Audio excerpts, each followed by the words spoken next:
Voilà, transition, on est parti. Dis bonjour à tout le monde, Vaito. Bonsoir, bonsoir. Bien, alors on va traiter d'une œuvre intéressante, donc c'est sympathique. En tout cas, paraît-il, parce que je ne la connais que par capillarité, comme je t'ai dit. Hein, tout ce que j'en connais, moi, ce sont quelques pages de lecture scolaire et puis des parents abonnés au Nouvel Obs il y a fort longtemps. Ce canard adorait Stefan Zweig, donc je me suis tapé des articles, à tire larigot. Donc pourquoi ils adoraient Stefan Zweig, je vais pas le dire parce que je veux pas avoir de problème avec la justice. Euh, je suis pas non plus un électeur LFI, donc voilà. Mais en tout cas, il est sûr que c'est le livre le plus célèbre sur l'Empire des Habsbourg, Empire mort et enterré. L'œuvre importante d'un écrivain important, qui était l'un des plus populaires des années 20 et 30, pour lequel moi, je n'ai jamais ressenti d'appel, de vibration ou quoi que ce soit. Dieu seul sait à quoi ça tient, peu importe. Ceci étant, c'est tout à fait dans la lignée de certaines présentations précédentes, donc on s'éloigne pas trop de nos lieux et chéris, on avait fait la marche de Radetzky. Je glisse simplement quelques mots en guise d'introduction sur pourquoi je l'ai pas lu, même si je connais un petit peu l'auteur, enfin je connais l'auteur et quelques éléments quand même. Alors attends, faut que je me mette sur le diaporama, comme ça c'est bon, on a les images. Donc, moi je n'ai jamais lu ce testament littéraire de Zweig, je pense que le terme testament est plus qu'approprié, puisque si je dis pas de bêtises, il l'a rédigé et envoyé juste avant de se suicider. Exactement. Donc qui est sans doute très bien, mais qui m'a, moi, toujours un petit peu rebuté par son côté que je devine, que je suppose en tout cas, de bilan fantasmé du souvenir. Euh, il y a chez l'auteur, donc quand même je connais un peu la vie, par contre j'y suis venu notamment par Bernanos et leur rencontre au Brésil, en 42 je crois. Il y a chez C'est ça. lui un côté bourgeois, cosmopolite, homme de l'intelligentsia, citoyen du monde, qui voyage un petit peu partout et pour qui notre société actuelle, celle qu'on vit, était sans doute le destin de sa société adorée, hein, si on retranche les guerres mondiales, qui sont quand même des césures importantes, et pour qui la défaite vaut mieux que la guerre, ce qui me dérange un petit peu. Je sais pas si c'est cette figure intemporelle, sans faire de politique, hein, cette figure du XXe siècle et du XIXe qui est le juif errant, mais en tout cas il y a quelque chose du cosmopolitisme, ça c'est sûr, du tenant de l'Europe unie aussi. Et je trouve ça étonnant, enfin, non, étonnant est pas le terme, mais disons que je partage pas forcément la nature de ce qu'il regrette dans la globalité du monde d'avant.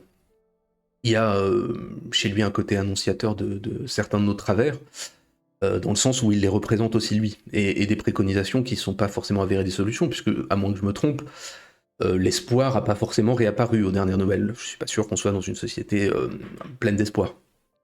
Et finalement, je pense, même si encore une fois on verra avec ton analyse, je peux me tromper, que la complainte a tendance parfois à ignorer les travers de ce qu'était ce paradis qu'on regrette. On sait que le monde stable des Habsbourg l'était sans doute pour l'aristocratie viennoise, vue d'ailleurs. Je le connais peut-être un petit peu mieux d'ailleurs, notamment à travers de la littérature hongroise. Il l'était moins que tout. Voilà, il n'a pas résisté à la défaite. Ce monde d'avant, quand il en dénonce certains travers, certaines hypocrisies, certaines duretés, c'est pour dire ensuite que cette dureté a amené toute une génération à la révolte et à l'art. Et je pense que c'est mal comprendre justement que tout cela a été pensé pour ça.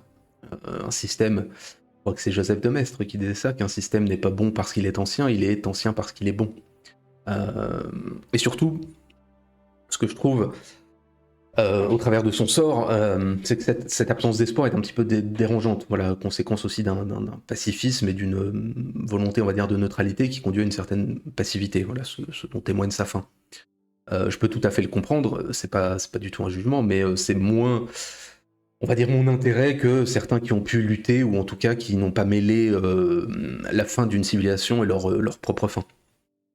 Pacifisme en plus assez variable, qui est, je le sais, très exalté en France, hein, façon France Culture et Télérama, alors que dans d'autres pays, on va rapporter aussi les propos assez durs qu'il va tenir, notamment au début de la guerre dans les journaux viennois. Je crois que c'est la Neue Freie Presse. En tout cas, au moins jusqu'en 1915, nous, en France, on insiste plutôt sur son pacifisme, Romain Roland et compagnie, alors qu'il a tenu des propos vraiment exécrables.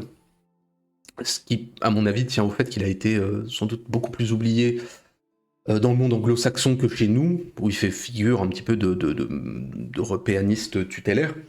Et le fait de l'oublier, l'avantage c'est que parfois vous vous libérez de certains poncifs pour aller gratter parfois où ça, on va dire, ça démange ou ça dérange, voilà.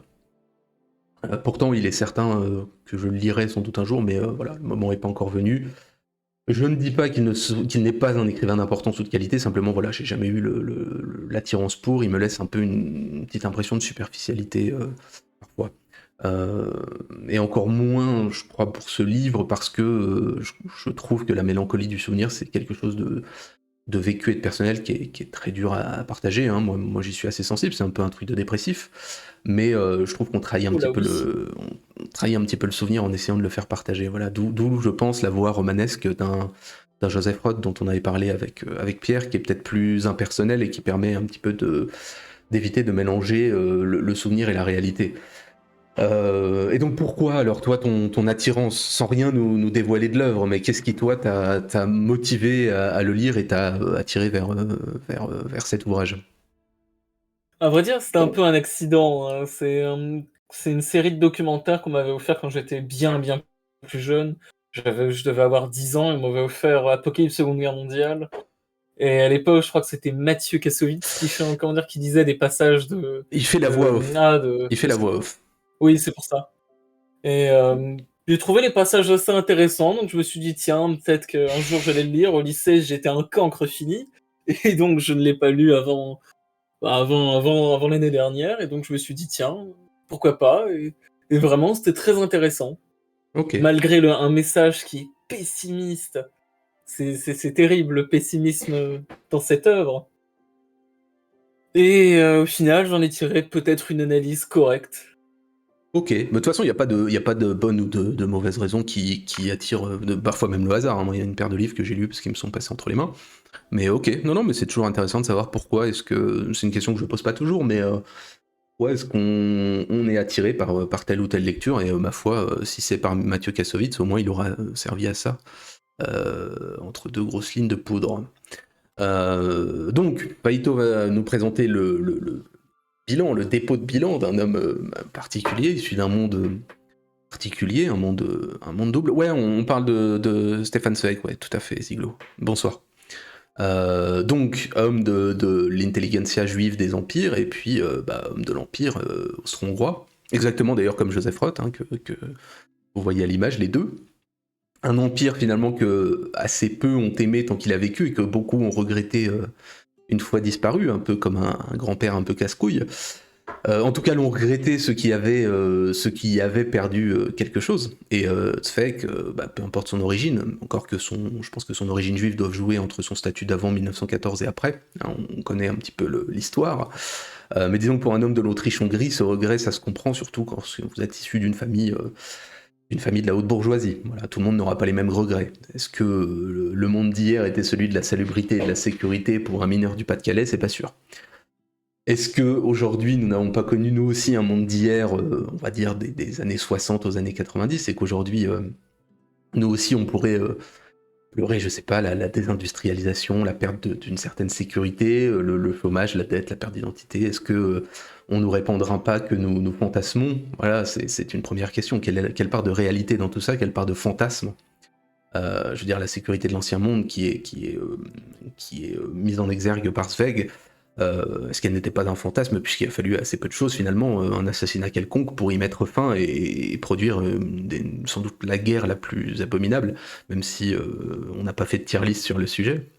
La faillite civilisationnelle, je pense qu'elle prend encore plus d'ampleur quand vous la voyez de loin, ce qui est sa position, et quand vous avez perdu parce que finalement vous n'êtes pas battu. Zweig est un homme qui n'a pas forcément pris part dans réellement des combats, même intellectuels. Il n'empêche que, bien entendu, son succès vient du partage de la conscience européenne de cette rupture que fut 14 et de l'orage qui arrivait. Finalement, aujourd'hui, la guerre est finie depuis 80 ans et l'Europe, je ne suis pas sûr qu'elle ait plus d'espoir qu'avant, comme je le disais. Donc peut-être qu'il avait raison, et peut-être aussi qu'il n'y a jamais eu réellement d'espoir, seulement des hommes qui en portent avec eux et d'autres qui en crèvent. Au moins, on pourrait penser qu'il continuerait aujourd'hui à défendre l'Europe et sa culture, ça lui ferait au moins une vraie qualité. Allez, à toi mon Vaito. Ça m'étonnerait. C'est possible, c'est possible. En tout cas, à toi, et ma foi, écoute, change mes opinions qui ne sont finalement que bâties sur du vent. Donc voilà. Je te laisse la parole et puis écoute, tu vas nous présenter cette œuvre et puis on verra si on a quelque chose à en dire par la suite. Alors, Stefan Zweig, né le 28 novembre 1881 à Vienne, d'un père bohémien, industriel dans le textile, un juif laïque, Moritz Zweig, qui essaye de renier par tous les moyens possibles sa religion, qui malheureusement ne va pas réussir, que ce soit pour lui ou pour son fils, ses deux fils. Alfred Zweig qui reste, on va dire, dans l'ombre de son frère, cadet. Et lui va mener une existence plus normale, à vrai dire, même s'il va fuir comme son frère dans les années 30. Ça peut se comprendre. D'abord, c'est un brillant étudiant, tout de même, et ça reste un bourgeois de la classe viennoise. On ne va pas se mentir qu'il aura durant toute son enfance, dans la belle époque viennoise, dans l'apogée de l'Europe et l'apogée de son empire. Il obtient son bac, notamment en 1900,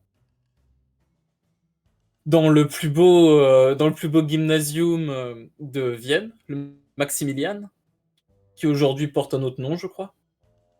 Ah bah il y a peu de chances qu'il Et ait il va gardé le même, oui. continuer à l'université de Vienne, ce qu'on pourrait appeler aujourd'hui un Erasmus, et va voyager à travers toute l'Europe pour connaître tous les grands penseurs de son temps, notamment tout ce qui s'agit de littérature sur le romantisme et la germanistique, tout ce qui est l'étude littéraire des textes germains. Et pendant ce temps, c'est-à-dire durant toute la belle époque, jusqu'à un petit peu avant 1914, il va se balader en Europe, comme ça, rencontrer notamment Sigmund Freud, Romain Rolland, ou Rainer Maria Rilke, ou Thomas Mann. Des gens tout à fait sympathiques, selon moi. Et va commencer à écrire, puisqu'il ne pense pas récupérer l'industrie de son père, qui est plutôt destinée à son frère. Et va gratter un petit peu par-ci par-là, notamment 24 heures dans la vie d'une femme. Un roman féministe que je n'ai malheureusement pas encore lu, mais d'après les dires est très bien écrit. Et ainsi que d'autres nouvelles et romans courts qu'il publiera durant tout son voyage juste avant la Première Guerre mondiale. Ainsi, il se baladera un petit peu partout. Voilà, donc, comment dire, dans toute cette Mitteleuropa de la belle époque. Oui, il faut dire que c'est un homme, comment dirais-je, bien né, donc effectivement il peut se Ah permettre oui. voilà, de ne pas avoir forcément à chercher à gagner son pain. Et il va commencer à peut-être écrire par-ci par-là, c'est à peu près là qu'on estime qu'il écrit, on va dire, ses mémoires juste à la veille de la Première Guerre mondiale, du haut de ses même pas 30 ans, où il évoque son enfance dans une Vienne impériale, la Vienne de l'empereur Joseph, qui commence à vieillir tout de même. Et cela s'arrête du haut de la Première Guerre mondiale, où il va essayer de, on va dire, convaincre énormément de monde via son pacifisme et ça, comment dire, de mettre en avant une idée de la culture européenne pour éviter une guerre fratricide comme 1870, comme il l'aurait pensé, mais personne à cette époque pouvait penser que ça allait finir en boucherie totale. Et c'est à ce moment-là qu'il va commencer, petit à petit, au fur et à mesure des années, jusque possiblement à l'Anschluss, où il va définitivement fuir, Et je me permets de préciser aussi, que l'Europe est-ce- commence à sombrer est-ce- dans... est-ce- Et excuse-moi, je t'interromps, je me permets aussi de dire dans cette partie-là que la Première Guerre mondiale, il n'y participe pas en tant que combattant. Ah non, C'est assez important, il est il réformé évite. parce qu'il est physiquement inapte. Et je sais plus ce qu'il va faire, je crois qu'il travaille aux archives ou un truc comme ça, mais il n'y participe pas en tant que Oui, combattant. il reste dans un métier de gratte-papier le temps que la guerre se tasse, tout en restant dans ce mot, comment dire, dans cette idée un peu morose que l'Europe qu'il a connue va disparaître. Et c'est à peu près ça durant toutes ces années. Mais au final, il va quand même se marier. En 1920, il épouse Friederike Maria von Winternitz, qui est une intellectuelle cultivée et divorcée. Pour cette union selon moi, comment dire, va à la fois l'aider et à la fois le mener de plus en plus vers la ruine. Et donc, au fur et à mesure où globalement le national-socialisme va s'installer dans l'espace germanique, il va commencer une dépression qui va l'amener à son divorce. notamment quand ils vont devoir immigrer en Angleterre, puis aux États-Unis. Et enfin, il se remarie en 1939, au moment où il quitte les États-Unis pour aller au Brésil, Il se remarie avec sa avec secrétaire sa Lotte, secrétaire, ouais, exact. oui, Lotte Altmann, de 20 ans sa cadette tout de même, qui est à peu près la seule personne après ses parents qui l'ait vraiment aimé pour ce qu'il était et ses idées. Ainsi, c'est en 1942 qu'il va partir au Brésil, fuir tout cela et fuir le dernier pays encore en paix, où il va rencontrer d'ailleurs Georges Bernanos pour essayer de lui remonter le moral, mais bon, on sait tous très bien comment ça va se passer. Ouais, il va essayer de le convertir à l'optimisme, ce bon Bernanos.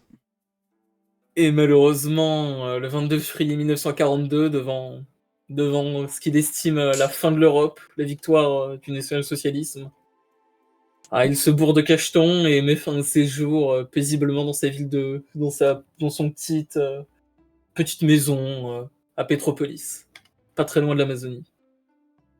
Et pour les intéressés, je crois qu'il existe une photo de lui et de Sa sa maison femme, aussi existe encore. de lui et de sa femme morts. Parce que Ah oui, voilà. sa femme se suicide avec lui. Et une semaine avant sa mort, il va envoyer à ses éditeurs locaux aux États-Unis comment dire, Le le manuscrit. ah oui, voilà, merci. Le manuscrit de son œuvre, de ses mémoires, qui va être Mémoire d'un Européen. euh, Le monde d'hier, souvenir d'un Européen. Qui va être corrigé pour enlever certaines parties qu'on estime un petit peu trop fortes, à vrai dire. Notamment ce qu'il a écrit à la fin, durant son dernier chapitre, qui va bien être édulcoré, pour donner au final ce qui va être les mémoires de sa vie et les mémoires d'un Européen qui a vu son monde basculer.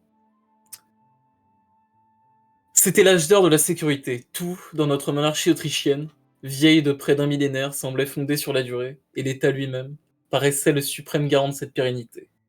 Ainsi commence le monde d'hier, une phrase simple, mais qui sonne comme un glas de nos jours. Dans son livre, on peut apercevoir plusieurs aspects. Notamment, il évoque son enfance. Une enfance tout de même assez dure, dans une Vienne un petit peu cosmopolite, où on peut voir dans plusieurs quartiers que ce soit des catholiques, des juifs et des orthodoxes qui ont façonné un monde, le fameux monde de la Belle Époque, le monde post-révolutionnaire du 19e, le monde en paix depuis 50 ans. Et c'est avec, comment dire, c'est avec une certaine nostalgie qu'il évoque tout cela. Tous ces moments où il se balade, à vrai dire, à voir certaines personnes tout à fait sympathiques, notamment des artistes français. Notamment, il évoque l'art, la musique, la littérature, tout fleurissait mais sous la surface. Le nationalisme et l'antisémitisme déjà murmuraient. Il voyait déjà ça, mais il se pensait comme quelque chose un petit peu de l'Europe folklorique, à vrai dire, le juif est l'ennemi. Peut-être qu'il voyait ça, même s'il essayait par tous les moyens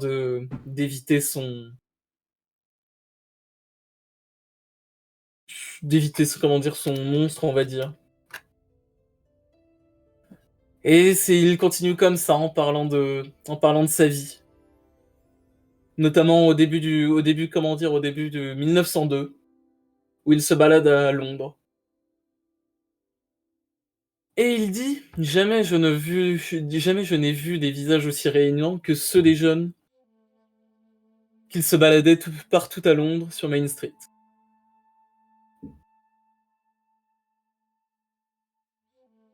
Et notamment, il se disait un petit peu partout qu'il y avait peut-être une guerre qu'il se présentait, comme des tensions par-ci par-là, ce genre de choses. Mais malheureusement, ce monde-là va vite s'effondrer. déjà durant les guerres balkaniques, en 1910. Il évoque, euh, il évoque cela comme une guerre lointaine, loin de la cour impériale, qui reste inébranlable.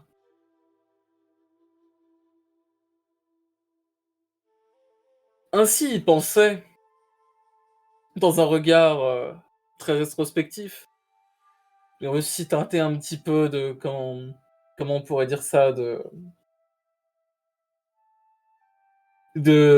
prémonition peut-être de ce qui allait arriver. Et c'est ainsi qu'en août 1914, la guerre se déclara.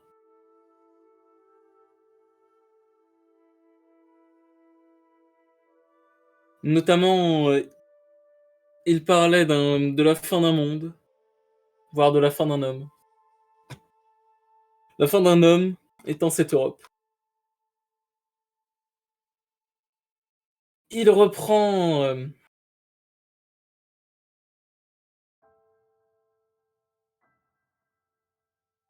il reprend notamment, une phrase qu'il avait vue dans un journal. Tout dans ce vaste empire demeurait inébranlablement à sa place. Et à la plus élevée, le vieil empereur, s'il venait à mourir, on savait ou on croyait qu'un autre lui succéderait et que rien ne changerait dans cet ordre sagement concerté. Personne ne croyait à la guerre, à des révolutions ou à des bouleversements. Toute transformation radicale, toute violence paraissait presque impossible dans cet âge de la raison. Et j'ai, et j'ai toujours cru que ce qui relie les hommes vaut plus que ce qui les sépare. Cependant, malgré tout, il va essayer parmi son pacifisme, il va essayer de voir du bon en cette guerre, comme si cela allait sauver l'Europe.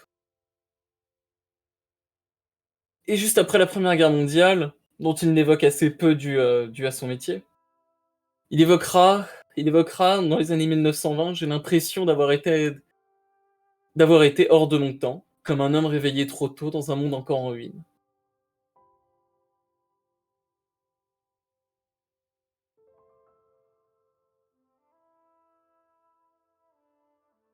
Et, et il continue comme ça, voyant son monde, comment on pourrait expliquer ça?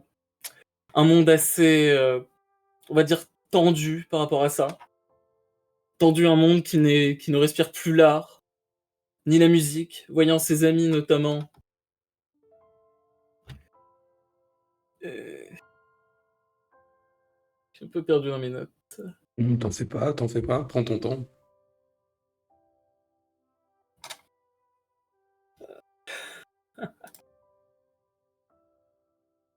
Notamment Romain Rolland dans les années 20 et 30 basculer dans le communisme. Oui, ça marque une Voyant rupture. tous. Ça marque une rupture. Comme j'ai dit, il était d'une certaine, au-delà du pacifisme, d'une certaine neutralité devenue intenable dans les années 20 et dans les années 30, très polarisé politiquement. Ouais. Et malgré tout, il va rencontrer un succès littéraire. Un grand succès littéraire tout de même. Il va publier des biographies sur Balzac, notamment, ou Le combat avec le démon, qui parle de Kleist, d'Hölderlin et Nietzsche. Et notamment d'autres essais sur Baudelaire, Rimbaud ou Verlaine. Et il va publier comme ça jusque dans les années 30, où il va connaître son apogée, notamment avec le fameux roman 24 heures de la vie d'une femme, qui sera un best-seller à son temps, et aujourd'hui aussi.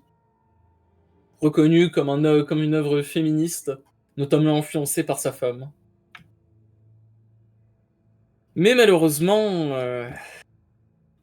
il y a un petit moustachu qui commence à s'énerver en Allemagne. Et comment dire, pensant que l'Europe renoue avec ses démons, il voit cela d'un œil, comment on pourrait dire ça, un petit peu désabusé. On va dire, il reste neutre, il ne veut pas, comme ses confrères intellectuels, rejeter cet anti-intellectualisme que provoquent les Germains outre-Rhin. Il préfère se dire que ça passera. comme toutes ces misères passeront, comme la guerre est passée. Mais malheureusement, cela ne va ne faire qu'empirer pour l'Allemagne et pour l'Autriche. L'Autriche qui, à cette époque, finit dans un régime fasciste, à la mode mussolinienne, au travers de la fameuse crise économique de 1929, qui va plonger dans une décennie entre l'Anschluss et 1929. Dans une décennie, on pourrait appeler, on va dire une période de chaos, d'inflation, de misère, pour l'Autriche qui l'a connue, et pour Vienne qui peu à peu se vide de toute sa population intellectuelle, qui fuit sauf lui pour le moment, en France. Mais malheureusement, il va décrire avec horreur durant la seconde moitié du livre cette montée du nazisme qui aveugle les foules, qui incapacite les démocraties. Et il ne va sans pour autant rester dans un neutralisme. Une neutralité qui va l'éloigner de tous ses amis, notamment de Romain Rolland, parce qu'il ne voudra prendre aucun parti, que ce soit pour les communistes, pour les nazis ou pour les démocrates. Il veut juste rester dans une neutralité et dans sa solitude qui commence vraiment à s'installer. Et c'est à partir de là qu'on tombe dans, on va dire, la dernière partie du livre, où le monde d'hier prend vraiment tout son titre, comme un cri silencieux. Un cri silencieux que Zweig écrit pour ne pas sombrer, pour laisser une trace de ce qu'il a connu, tout en étant ballotté d'un bout à l'autre du monde. Et c'est ainsi qu'il va fuir, de 1934 jusqu'à 1940 à Londres, pour essayer de voir s'il pouvait faire quelque chose, mais il va continuer dans sa neutralité, en continuant à écrire de sympathiques livres, notamment des biographies sur d'autres auteurs français. En, mille- en 1938, sachant que l'Autriche a été annexée, il y repart à écrire ses mémoires.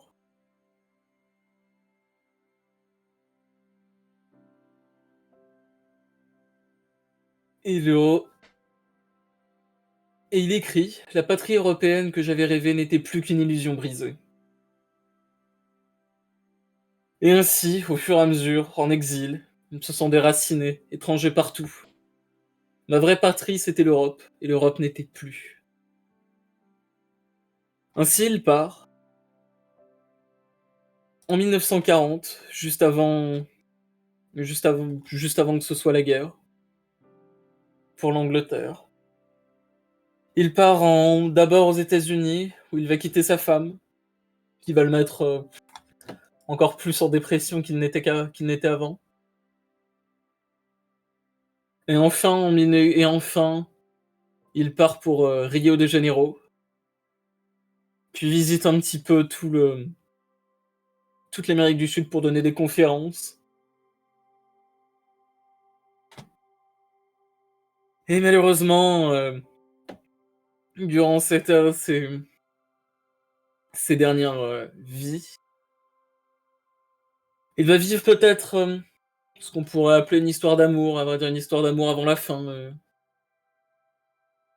avec Lotto Altman qui va essayer de la réconcilier, notamment Georges Bernanos aussi, tant bien que mal, mais malheureusement en voyant en décembre 41 que l'Amérique est entrée en guerre, voyant la dernière démocratie à rester en paix, il ne voyait que la fin, qu'un monde détruit et qu'un monde anéanti. Et il préféra se donner la mort, plutôt que d'attendre et d'espérer, comme beaucoup de ses contemporains ont fait.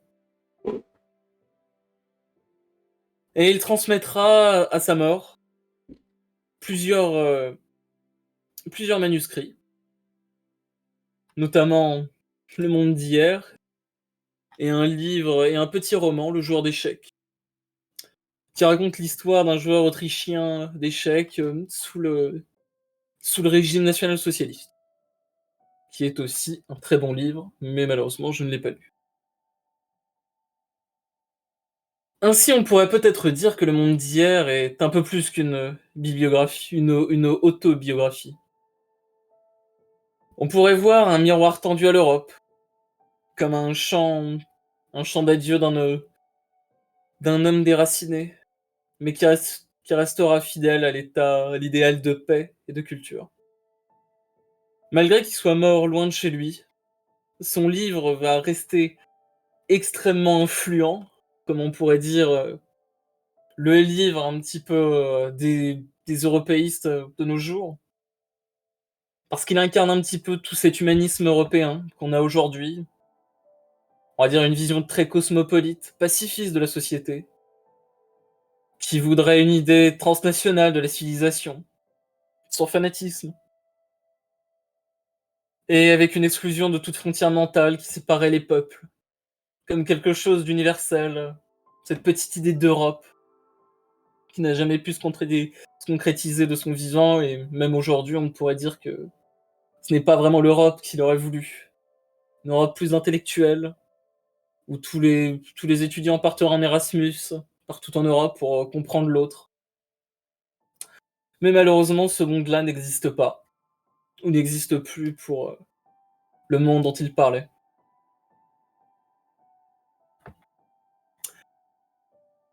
Et c'est ainsi que se finit cette analyse, que je dirais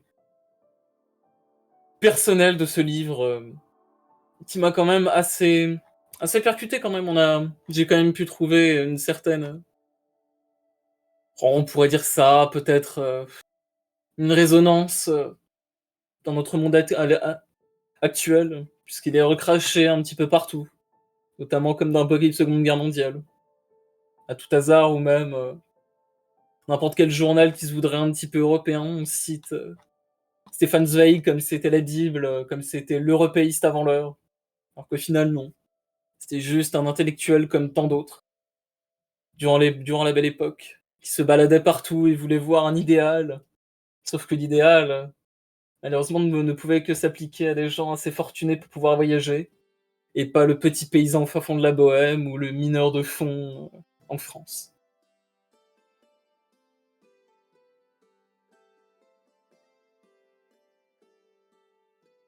Bien. Tu as terminé? Oui, Ok. Bien écoute, merci pour cette présentation de Stefan Zweig et de son œuvre. Ma foi, je ne sais pas ce que les gens en retiendront. Ce qui est sûr, c'est qu'on a, comment dirais-je, un homme qui confond profondément son destin avec celui de son continent et qui euh, il lit même sa fin. De ce point de vue-là, on peut dire effectivement que on peut respecter un engagement profond pour la cause. Hein. Quand on donne sa vie pour quelque chose, c'est toujours respectable. Maintenant, effectivement, bon, sur le fond, il est certain qu'il est largement réutilisé parce que effectivement, c'est un intellectuel qui incarne une idée d'Europe, qu'elle soit vraie ou fausse, hein, effectivement, ou imaginaire. L'Europe qu'on voudrait sans doute au fond de nous ressemble à celle qu'aurait voulu Zweig. C'est certain que telle qu'elle est construite politiquement, telle qu'on la voit, bon, pas forcément de grand sens, enfin, on a le droit d'y croire, mais ce en quoi les gens croient ne ressemble pas forcément à l'Europe politique telle qu'elle est construite. Maintenant, cet idéal européen, même si certains le rejettent, il reste profondément ancré en nous, chez une grande partie des personnes. On verra l'Italie, l'Allemagne ou l'Espagne comme des pays frères et proches intellectuellement, ce qui ne veut pas dire qu'on ait les mêmes ambitions politiques ou les mêmes besoins ou les mêmes réponses aux problématiques géopolitiques qui se posent. Mais il est certain qu'il y a une part de nous qui est proche de Zweig et de ses idées, ça c'est sûr. Après... sur le fond et l'œuvre, oui, c'est toujours difficile de lier les souvenirs personnels et le vécu avec une réalité qui serait globale du monde d'avant. C'est contestable effectivement sur beaucoup d'aspects. J'ai juste regardé un petit peu les chapitres, j'avoue que je suis pas allé plus loin. Surtout, je dirais surtout que le livre gomme pas mal tout ce qui est tout l'aspect religieux. Parce que lui, on va dire qu'il est né dans une famille juive laïque et lui essaie de renier toutes ses racines juives pour être, on va dire, une religion européenne et être européen comme Mais tous ses contemporains. la judéité de Zweig a apporté à pas mal d'analyses, notamment sur ses liens avec Herzl, le fondateur du sionisme, qui rendra un hommage. Ah oui, il était très proche Voilà. de Die Welt notamment, un journal très très très sioniste. Donc il avait effectivement il fait partie de cette classe juive d'avant en fait cette rupture que sera non la guerre mondiale bien sûr, mais surtout la création de l'État d'Israël, qui est une rupture énorme. On peut le comprendre pour le peuple juif. Et d'une classe effectivement qui ne parle pas le yiddish, qui tente de s'intégrer aux empires et aux pays républicains, on va dire tels que la France. Mais ce qui sera un échec, et cet échec-là, c'est effectivement autant la Première Guerre mondiale que la Seconde. Et puis, effectivement, la création de l'État d'Israël est une vraie rupture. Dieu sait quel chemin aurait pris Stefan Zweig s'il avait survécu à la Seconde Guerre mondiale. Mais il est clair qu'il est un tenant du... En fait, c'est un homme, quelque part, du monde d'avant. Le monde d'avant qu'il dépeint, c'est celui dans lequel il a une certaine aisance, une certaine possibilité de déplacement, une certaine place intellectuelle, et c'est vrai qu'effectivement on peut comprendre son regret. Encore une fois, est-ce qu'il est transposable à tous? C'est discutable, dans le sens non pas forcément de la guerre, parce que la guerre, je pense que peu de gens l'ont bien vécu et peu de gens contesteront que c'est une rupture, la guerre mondiale. Mais effectivement, des gens auraient tendance à dire que effectivement l'époque près 1914 a pu être difficile et que c'était toujours la guerre aux pauvres. Hein. Donc voilà, c'est toujours délicat de mêler. Et c'est pour ça quelque part que je suis plus sensible au travail d'un Joseph Roth, qui va plutôt basculer dans le romanesque, qui permet quand même une certaine distance, tout en mêlant des souvenirs qui peuvent être des souvenirs personnels.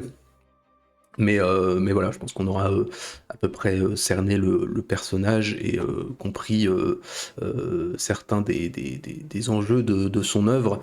Et si des gens sont intéressés par voilà, cette espèce de vague à l'âme qu'on a quand on pense au passé, je pense qu'on y est tous très sensibles, et je crois que c'est aussi cette résonance-là que ça peut avoir, en restant conscient que ça reste du domaine des souvenirs d'un homme et de la description d'un monde d'avant, qui est celui qu'il a vécu et qui est pas forcément celui que tout le monde a vécu. On sait que la distance nourrit le fantasme, on y est tous sensibles. Quand on dépeint le monde qu'on a connu quand on était plus jeune, on a toujours cette impression qu'il était plus heureux. Moi, je suis un enfant des années 90, j'aurai l'occasion d'en reparler peut-être un jour. C'est vrai que j'ai l'impression d'avoir vécu dans une société plus heureuse. Je saurais pas situer forcément la rupture, mais voilà, on a tous... on est tous sensibles à ce retour au passé fantasmé un petit peu. Un très gros filtre nostalgique, je dirais. Ouais, c'est sûr.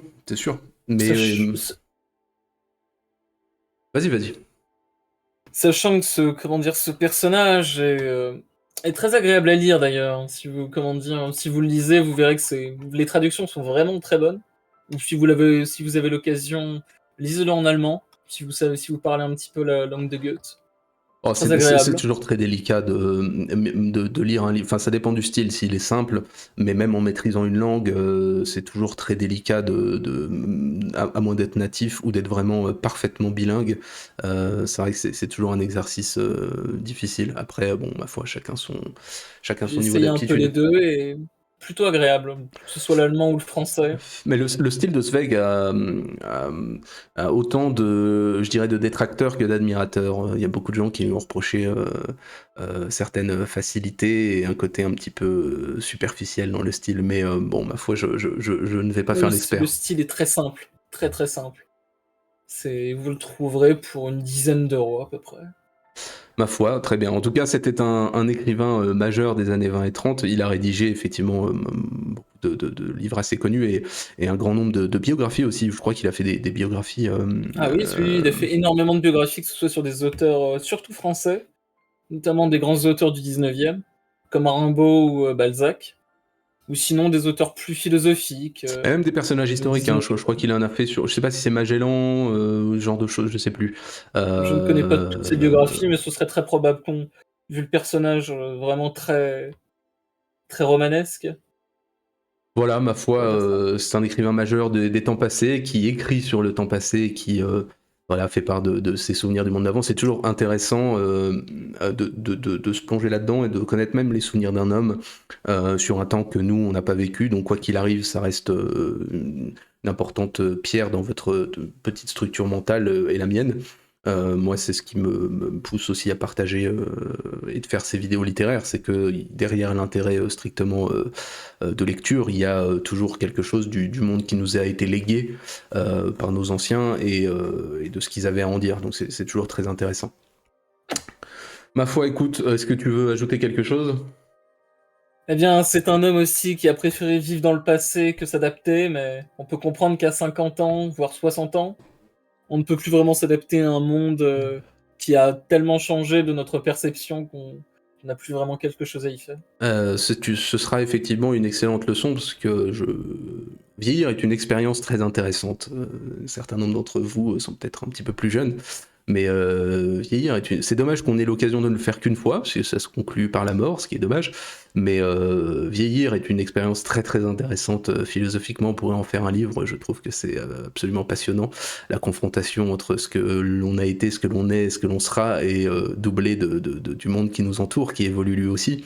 Et de ce point de vue-là, il est possible aussi que vous soyez confrontés, et moi de même, à un monde qui demain aura beaucoup changé et nous nourrirons peut-être les mêmes regrets que l'auteur d'une autre nature. Mais nous aussi, peut-être qu'un jour, on aura envie de raconter ce monde d'avant. Donc voilà, c'est un témoignage toujours passionnant de ce qui a été et par rapport à ce qui est et ce qui demain sera. Donc ma foi, voilà, moi je reproche ce que j'ai reproché en début de présentation et ce qui fait que je ne l'ai pas lu et que pour le moment je ressens vraiment aucune attirance pour ça. Ça tient peut-être aussi, comme j'ai dit, à des lectures d'enfance et d'adolescence où ça m'a un petit peu guéri de la chose. Mais voilà, c'est toujours une bonne chose que d'avoir des gens qui viennent nous partager des œuvres et des hommes. Donc encore une fois, je te remercie. Et bien de même, Et puis, en espérant que ça poussera des gens à lire ce superbe livre et d'en faire une idée de ce qu'était la Vienne de la belle époque. ouais, non, mais c'est toujours passionnant. Ma foi, ok, très bien. Eh bien, écoutez, on se retrouve par la suite vendredi pour continuer notre partie de Crusader Kings 2. Profitez-en parce elle tire à sa fin, donc voilà, on va bientôt achever notre périple moyenâgeux. Dimanche, nous parlerons de l'Antiquité retrouvée, ce qui sera une présentation très très courte parce que le livre est plutôt pictural que textuel. Et mercredi prochain, nous terminerons la seconde partie de notre tier list sur les chars formidables de la Seconde Guerre mondiale. Voilà, donc d'ici là, écoutez, je vous souhaite à tous une bonne fin de soirée. Je te laisse faire tes adieux, Vaito. Et bonne fin de soirée à vous, en passant un bon week-end. Ouais, voilà, une bonne fin de semaine. Et puis voilà, on se retrouve vendredi. Donc bonne fin de soirée à tous et à bientôt. Bye.